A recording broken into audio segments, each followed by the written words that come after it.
What's up, fam? This is Nick, also known as the Progressive Martial Artist. And I was looking around. I love to look at YouGov polling, um, kind of see where the country's at.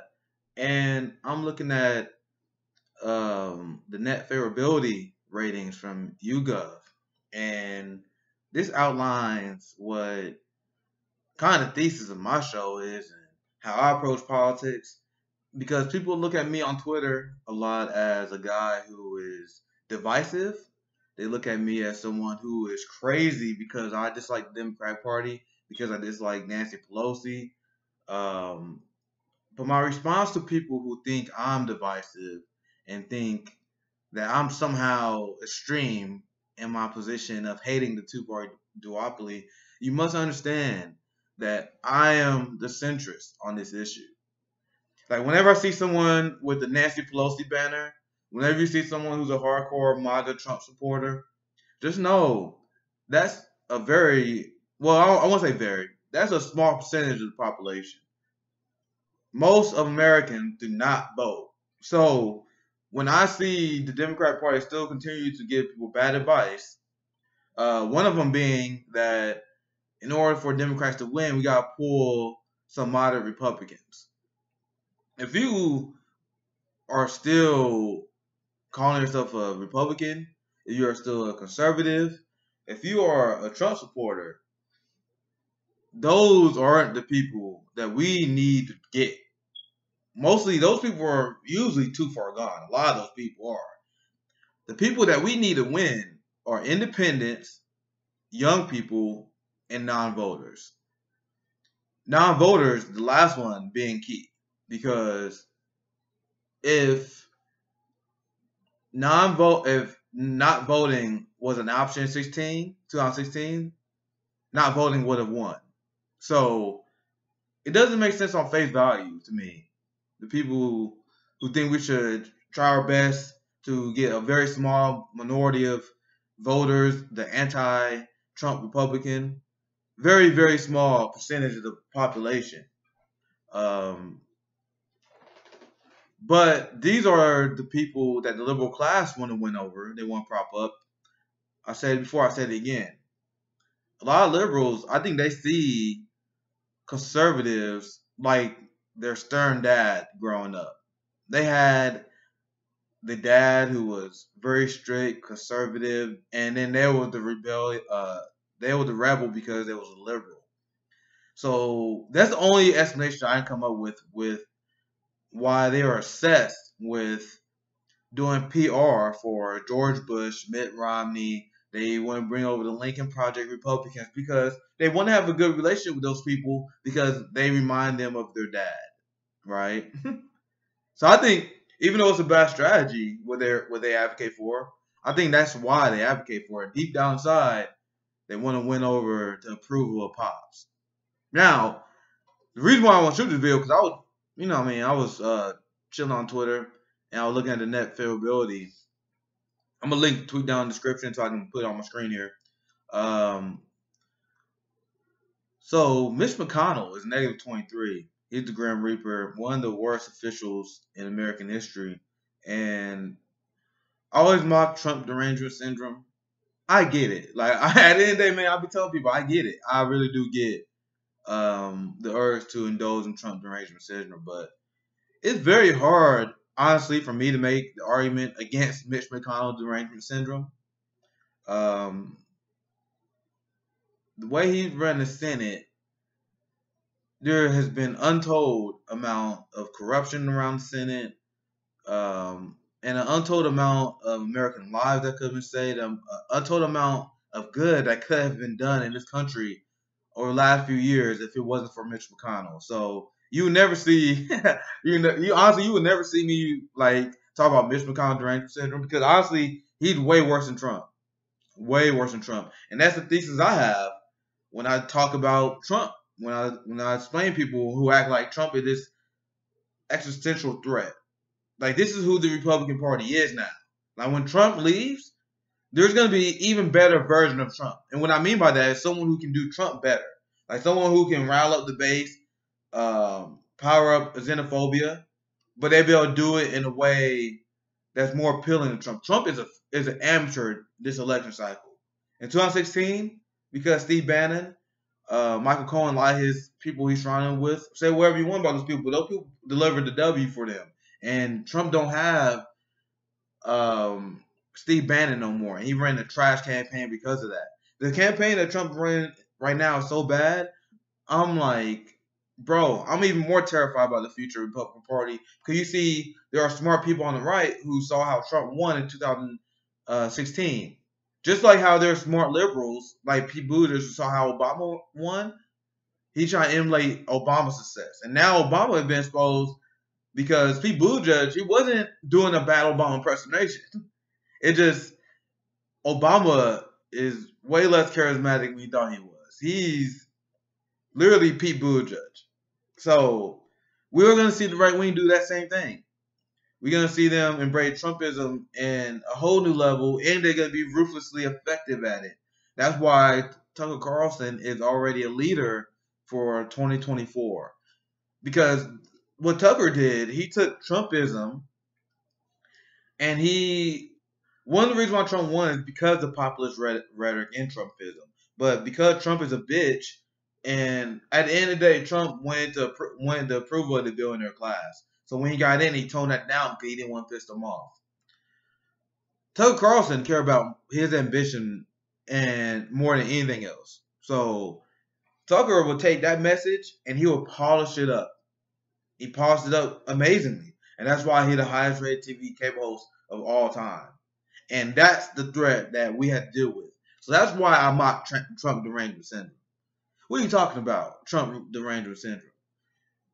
You should have right-wing, imperialist, anti-capitalist derangement syndrome. Capitalism derangement syndrome. That's what I have. I'll be honest. I have imperialist, capitalist derangement syndrome. Now, to the rest of these favorability ratings, this is the next one. It never ceases to amaze me. Nancy Pelosi is at minus 15%. Donald Trump is at minus 11. So, despite all the yes queen performance theater that Nancy Pelosi liked to indulge in, she is still more unpopular than Trump. And if you was to go to resist Twitter, if you was to go to vote blue no matter who Twitter, this concept will blow their mind. This concept is unthinkable. The fact that Nancy Pelosi is as unpopular as Donald Trump, actually more unpopular than Donald Trump, let me tell you why.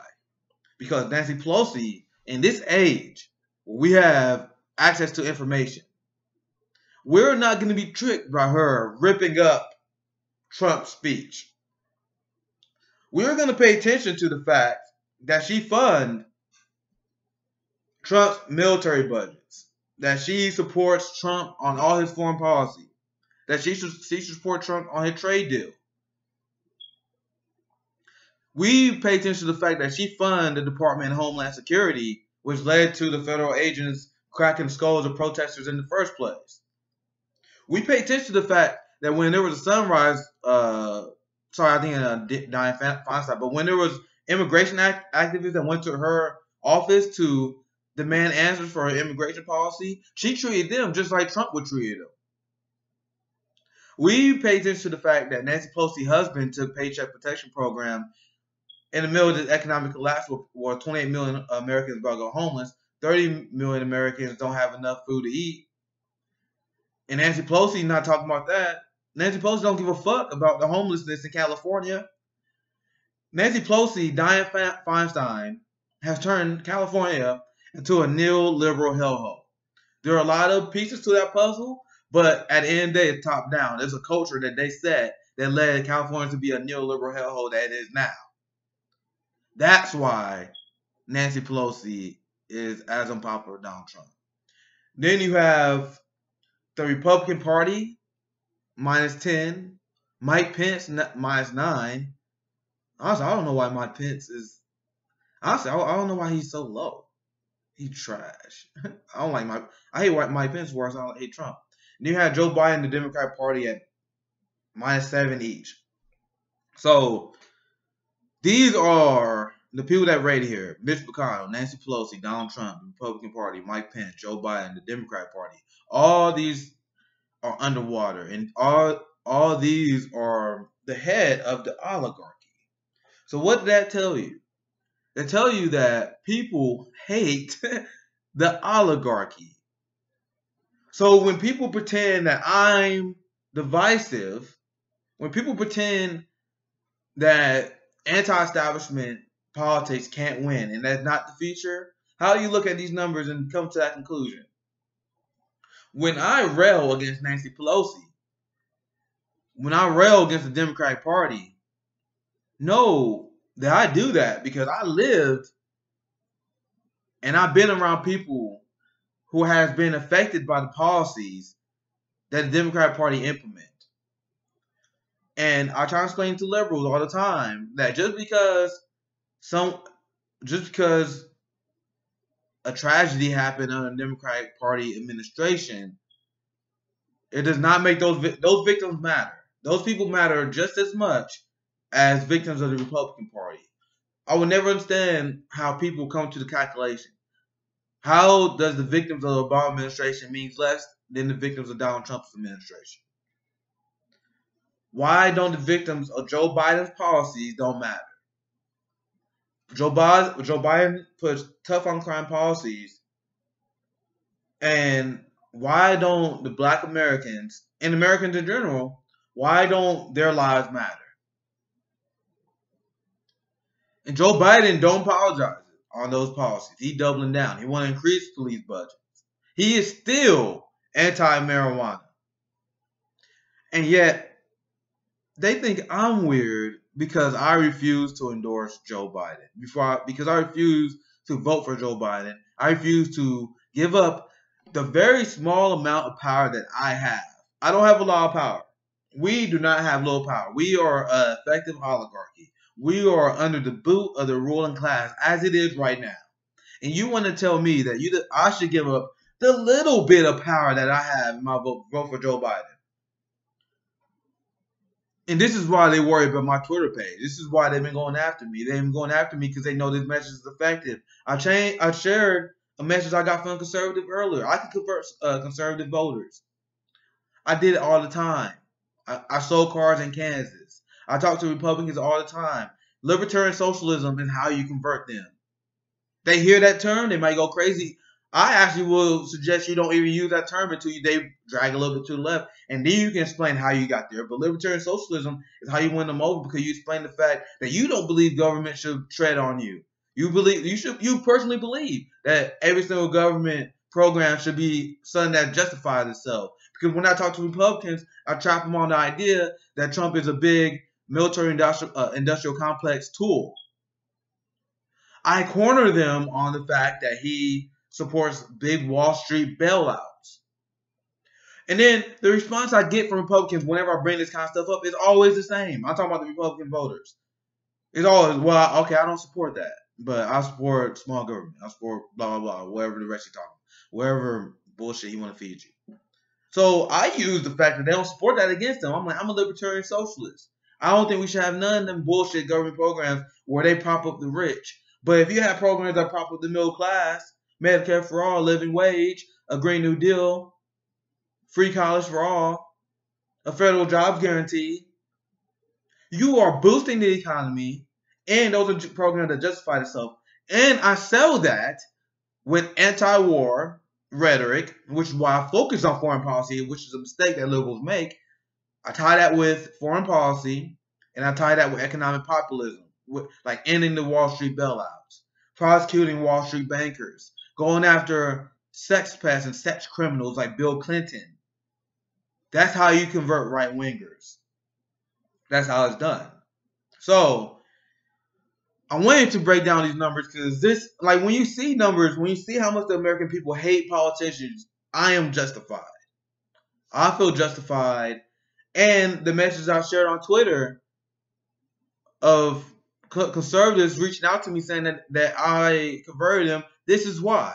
They treat your opinion. People respect your opinion when you're not a blind partisan, even if they don't want to admit it.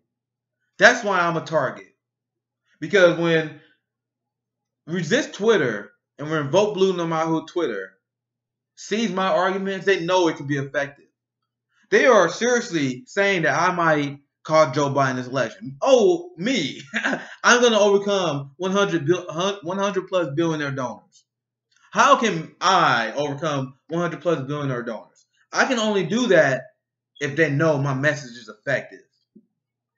And that's why I got this microphone. That's why I got the channel, because I want to continue talking about these kind of things until they shut me up. So if you like this content, please, I beg you, please support me. I was able to get this mic this week because I was able to get an increased amount of support over the last few weeks and last few months. I am super grateful for that, and I'm going to fight for you guys, and I'm going to do it unapologetically. So please like, subscribe, sign up on my Patreon page because I need to grow. I want to support my channel, and also give me a way to continue to grow as I possibly run for office one day. So anyway, this is Nick, the Progressive Martial Artist. I'm going to have everything linked down in the description. Check me out. Take care, guys.